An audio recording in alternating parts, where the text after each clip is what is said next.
Let me start with the lightest time. There's this company that has reached a certain level of digital transformation. Customers can discover the brand and the products online, place orders, make the payment and stuff. And of course, the company now got a lot of user data. At that point, the business owner proudly updated the company narrative saying that we now have a digital relationship with our customers. And this was my response. You don't have a relationship with them. You now have the digital result of that relationship. So I'm pretty careful with the word relationship.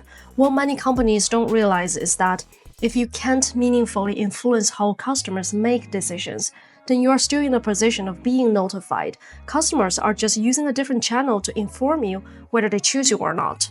It's the same in real life. We only call it a relationship when we actually have a say in each other's lives. If there's not much influence when it comes to decision making, it's not really a relationship, no matter how often we see each other.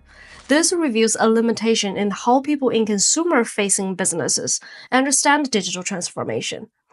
There are companies that showed up with a big digital business narrative, but what they're actually doing is digitizing an old business, which usually means optimizing workflows, improving efficiencies, collecting more data that doesn't really change much. In the end, investors think they are buying structural advantage, but what they often get is an old business with a digital wrapper. They are not the same. When I was looking for support for this idea, I noticed something interesting. A lot of the core insights behind it were already brought up many years ago. And looking at the market today, it's almost unbelievable how many of those insights were never really taken seriously, and then got pushed even further to the sidelines when everybody got busy chasing AI. What's your biggest weakness as a predator? I have great startup speed, but terrible long-term endurance. I'm basically a Silicon Valley company.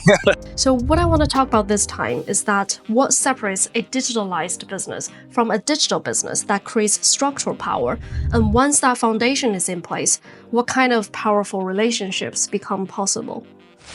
For consumer-facing businesses, platform thinking is often the turning point in building a true digital business that creates fundamentally new and recurring revenue.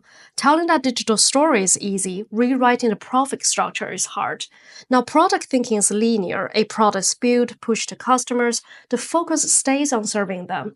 Platform thinking, all that you see here, are all treated as participants in one ecosystem, all interconnected.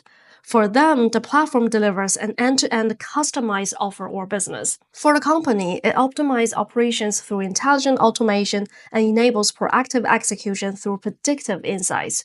Now look at these keywords. If all this digital transformation doesn't create value the physical world couldn't deliver at scale, then it's probably just an old business dressed up in digital layers. And that's really a waste of digital power. A classic pattern in the events industry, for example, extensive digital work, but very little digital value, pretty much the same in a lot of other industries as well. Think about how that usually goes. After a full round of digital transformation, tickets now can be purchased online with a pretty interface. On-site purchases go digital, and interactive gamified experiences are layered into these events. As a result, the back-end dashboards are filled with data showing how different ticket types are performing, where the payments are coming from, or what people are buying. It looks impressive and feels all sophisticated. But to really think about it, convenience is not the same thing as structural cost reduction, and it certainly doesn't fundamentally increase revenue. Doing something that was impossible offline can be fun, of course, but fun alone doesn't translate into business value. And then there's this dashboard effect.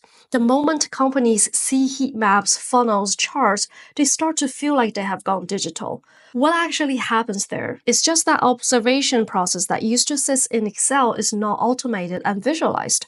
The way that data is analyzed and applied didn't change at all. It got faster with AI, of course. The business model is the same, the core value proposition is the same. Digital or not, structurally, nothing moved. And for businesses that stop at surface-level digitalization, AI ends up being an efficiency patch. It sure does a lot. But if the foundation of the business is weak, intelligence on top of it just makes the weakness more efficient. The ROI of this kind of digital work usually shines in slide decks rather than in financial statements. This is why while many transformation programs are declared successful, very few are still creating meaningful value 3 years later. Now another example. Using the 7 Powers framework, we can see how a local service can evolve into a digital business. A company in Europe partners with high-end restaurant to offer premium meal kits for delivery. Under a product-driven mindset, the user experience looked like this. What shocked me was that even though the company has already become a clear leader in this niche, there was still no login system. At that point, I asked them what they considered to be the company's biggest asset. The answer was immediate: their network of high-end restaurant partners. I'd say that's a reasonable misjudgment.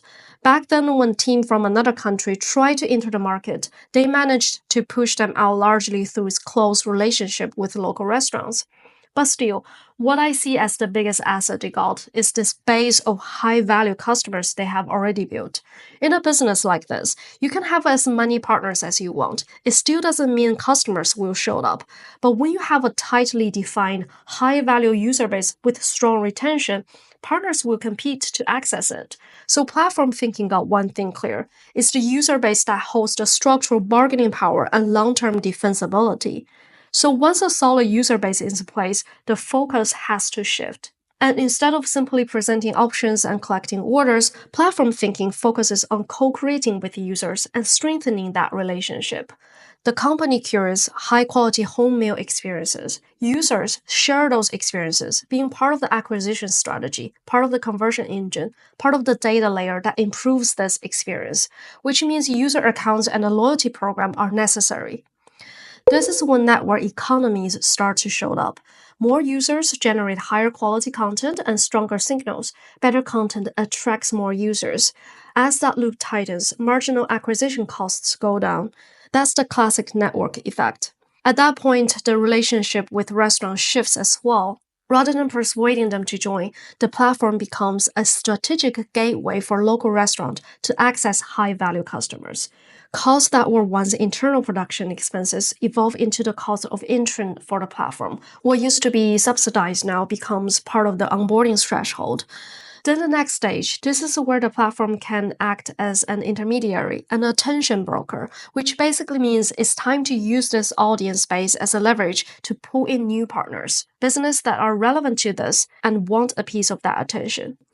Now the user mindset shifts. Instead of just looking for a specific meal, the focus becomes finding an experience that fits their weekend.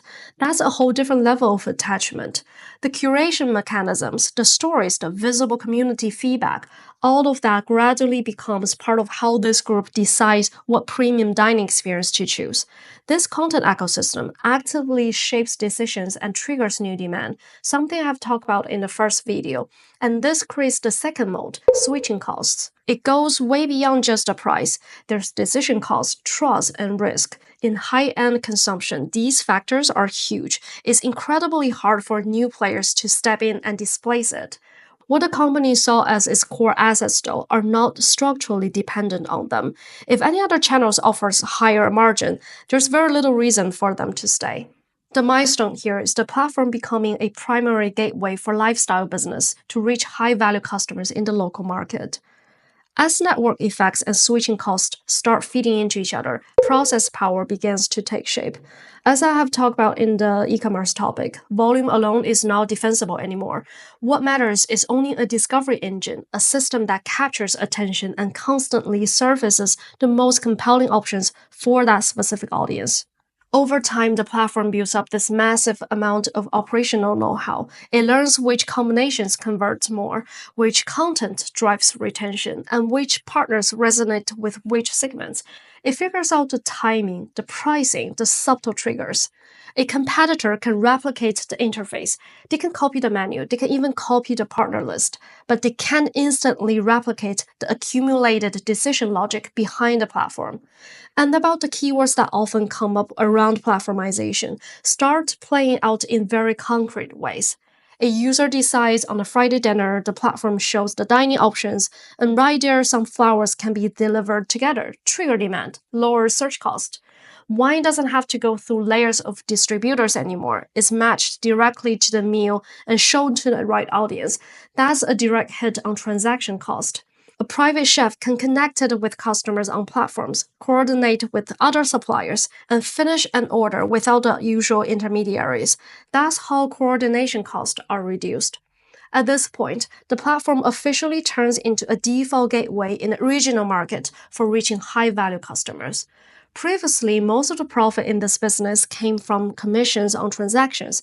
Now, traffic itself becomes a cash-generating asset because the attention that many brands spend heavily to acquire is already concentrated here. Whether a user places an order or not, they're monetizable, and users can benefit from this as well. This is efficiency for partners, real benefits for users, and money for the company. That's platform thinking. About the idea that saying platform thinking is not just an option but a necessity, here's the reason. Any of those small companies that survives long enough probably gonna run into two things: a growth ceiling or big players entering the space. In this business, the meal kits part is heavy.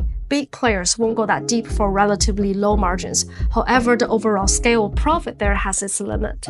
On the lighter side, the profit potential is much larger, but the catch is that the giants are already fighting for every inch of that market. For services like private chefs, for example, Airbnb are already testing the water. Once they scale, their distribution becomes instant. So to survive the ceiling and the giants, a small company starts where big players won't touch, really strengthen that user relationship and builds leverage through platform thinking, then moves into markets that are no longer easy to enter without some kind of head start, puts the ecosystem together, then enjoy the most. Currently, what's happening out there is that most companies never move past the first three layers in their digital transformation, but they borrow the language of the last two to justify what they're doing. From my own project experience, the difficulty of getting to the end usually comes from inside the company. When there's limited understanding of digital transformation, plus no comparable cases from the competitors to look at, risk gets amplified in their imagination. The thing is, with a clear profit blueprint every step of the way, this experience is a control testing. Otherwise, it really is gambling with a nice looking deck that sure is risky. For business like that, moving from layer 1 to layer 5 would come with a visible drop in conversion rate. For teams that don't understand this profit blueprint, even a 1-point drop in conversion feels alarming. The fact that metrics change before the structure stabilized scares a lot of people. What I have introduced so far is essentially the strategy behind the vertical super app I have mentioned in the first video, and I have received a really good question from that discussion. Uber is platform native, has massive user scale, operates transportation, food delivery, and many other stuff. So why doesn't it fit my definition of a super app? Uber's capability is mobility plus instant supply-demand matching. At its core, it's a two-sided marketplace. All of its category expansions revolve around that capability and leverage two-sided network effects. Here comes the old-fashioned mindset. That expansion is mostly parallel. Each scenario matches its own supply and demand independently. They coexist inside one app, but didn't really create the kind of self-reinforcing ecosystem. And turning all these into a more integrated business is completely doable within GDPR, CCPA, and other privacy frameworks. So the way it's currently done, not having a self-reinforcing ecosystem, the revenue model is still not diversified enough, plus the fact that it could have been way more ambitious and gone much further, doesn't seem to me as a strong implementation of a vertical super app that fully leverages platform thinking, even if it's already a successful platform. That's my take on it. Now coming back to where we started, relationship. Today I used a vertical example to walk through how to build a digital business. In the next video, I'll use more cases from brand-led business and show what kind of powerful relationships become possible with platform thinking. Bye!